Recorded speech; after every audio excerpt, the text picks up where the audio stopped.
The International Monetary Fund leadership is meeting in Washington this weekend for their annual spring meeting. On the agenda, global taxes on the world banks.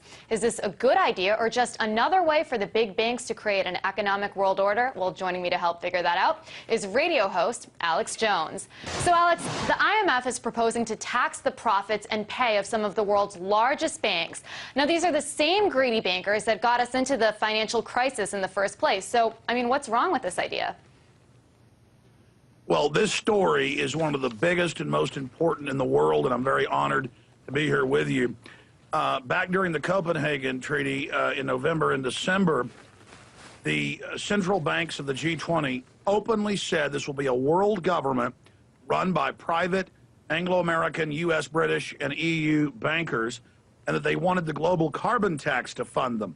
So that's one of the taxes. Now they've also proposed, and that was originally in the treaty, that they would have a global financial VAT tax on all financial transfers, on all financial institutions, not just banks, and that the private J.P. Morgan, Chase, Goldman Sachs, and other mega banks will be able to shut down their competition. And actually, the Texas Banking Association, in an editorial yesterday, the president came out and said basically what I'm saying, and we have the London Guardian. When you actually read the fine print in the article about this G20 document that came out a few days ago, they state that this will be selectively enforced against whoever they wish, and that they'll be able to basically do whatever they want, and that trillions of dollars over the next decade will be paid to the IMF and World Bank and then into the coffers, not of a bailout. They call it a bailout. It's more than a bailout, a robbery to these mega banks that are the source of the world government. It is a private, corporate, global empire based in Europe, England, and the United States that has enslaved our nations and is now moving on to attempt to take over the rest of the planet. And so they've got a lot of different tracks they're using: the carbon taxes, the value-added taxes, the financial VAT tax. They're calling a FAT tax, a financial VAT. And Gordon Brown is bragging about this, saying this is a global government, global governance, in his own words and speeches he's given over and over again in the last 2 months. So this is not my opinion. This is out in the open. But our media in the West particularly is saying, oh, this is going to get the rich bankers. This is going to show them the people won't have to pay bailouts anymore, when it's actually the opposite. This allows this banking cartel to create a world government that controls our nations through the G20 system. And simultaneously, Obama has national legislation that fits in to this international regime.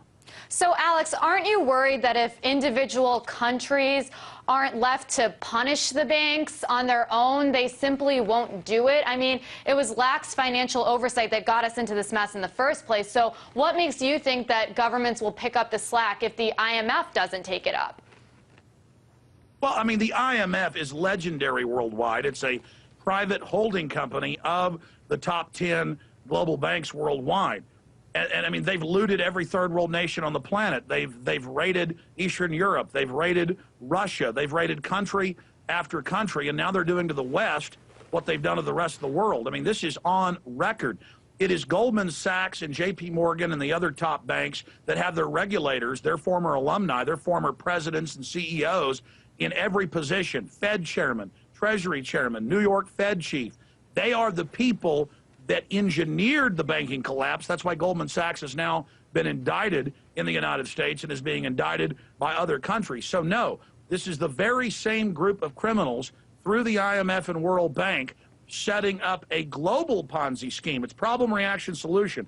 They create the crisis, then they offer the solution, giving them even more power. I mean, look, 2 months ago, all the Australian papers reported with the headlines, secret meeting of heads of 27 biggest banks with the G20 there, meeting secretly, hammering all this out. And now we have the Copenhagen Treaty.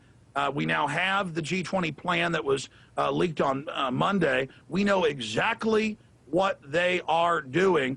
And this is a stealth economic operation to conquer the globe based on fiat currency.